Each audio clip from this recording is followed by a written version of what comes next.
Okay, so for the lesson today, we have two different lessons that we're going to talk about. The first one, 3-6, is talking about the different types of triangles. We're going to classify them two ways. We're going to classify them by their sides,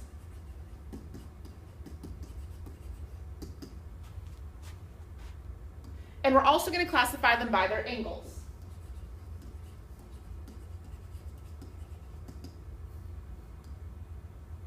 The first way that we're going to talk about is classifying them by their sides. The first one that we're going to talk about is a scalene triangle. And a scalene triangle has 0 congruent sides. So scalene, no congruent sides. So if we're looking at this triangle here, this side is not the same as that side, not the same as that side. So a scalene triangle has no congruent sides. So scalene,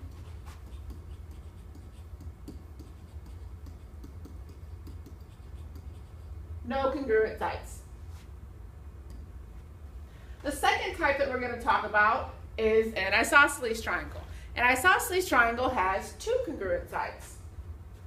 So 2 congruent sides. We are going to have shortcuts where we have to prove that we have isosceles triangles. We're going to talk about those more in 3-7, but I'm going to give them to you now so that you've seen them.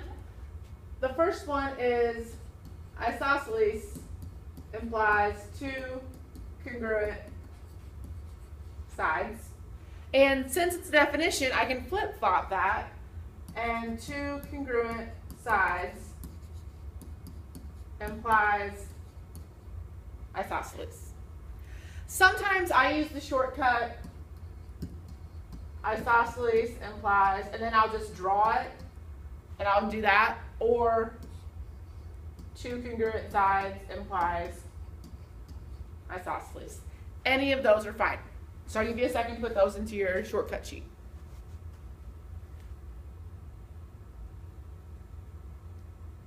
Okay? So isosceles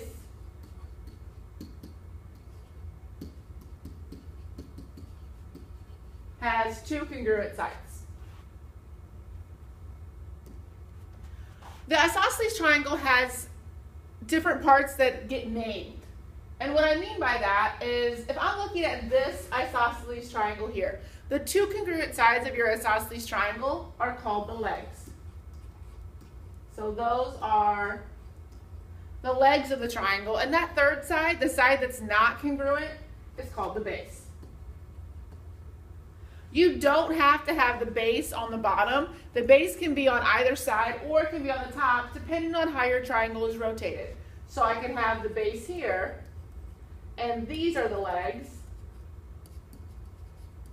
Or it could be flipped up like this, and these are the legs, and this is the base. The angles of an isosceles triangle also have a name. The angles that go on the base, or that touch the base, are called the base angles.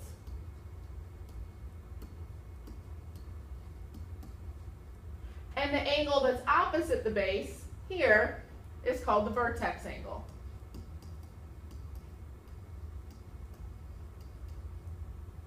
And again, those will switch depending on if your triangle is rotated. So here my base is on the top. The angles that are touching the base are my base angles. And then the angle opposite the base is my vertex angle.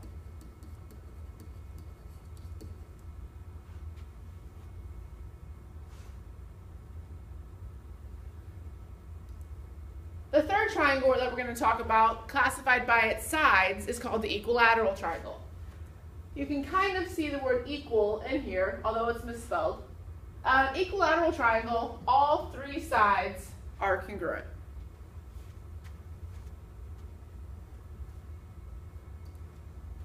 We're going to add that here.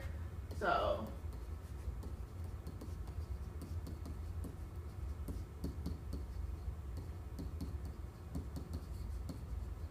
we have 3 different ways to classify the triangle based on their sides. If I have 3 congruent sides, it's equilateral. If I have two congruent sides, it's isosceles.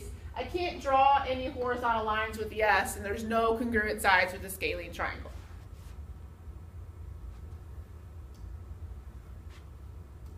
We're also going to classify triangles by the angles. If I have three congruent angles, it's called an equiangular triangle.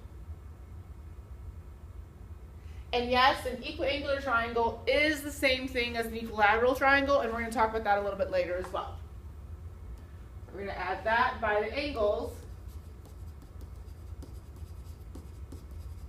Equiangular means I have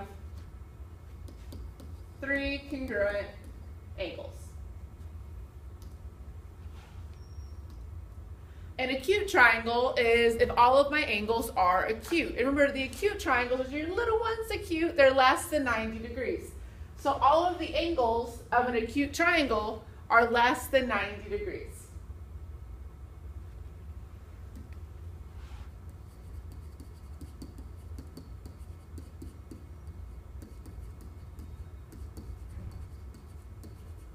So an acute triangle, all the angles are less than 90 degrees. A right triangle, I'm going to move this up a little bit. A right triangle has one right angle. So if I just sketch a picture. So a right triangle has one right angle. It can only have one because these three angles have to add up to 180. So if another one's 90 as well, of 90 and 90, and nothing left for that third angle.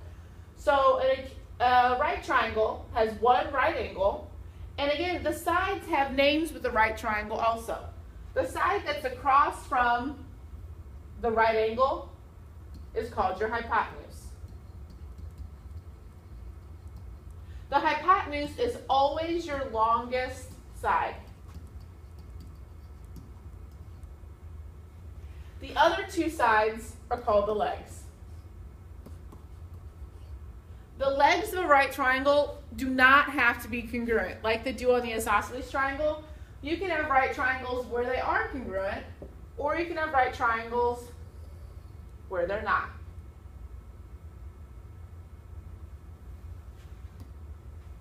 So another one by the angle is a right triangle. You have one right angle. The last triangle classified by its angles is called the obtuse triangle. An obtuse triangle has one obtuse angle.